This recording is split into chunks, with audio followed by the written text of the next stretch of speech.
Судаев Алексей Иванович, ППС Херехики, тогда ППС Херехвища, стрелок пожарен, конструкторе.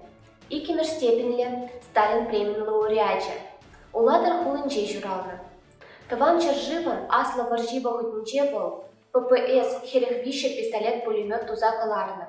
Волчилай хэш пожал шутланны. Она хизиплезе шендерюк пожали деня.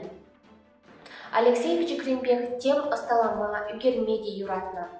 Школдавал математика, физика, тогда немечер езине камалана. Хеш, пожалуй, истории не керзе юма, щамра конструктора нимжине похмазар торжса шлини, тогда пушлана эже, вешнеши дерме, перни полушна.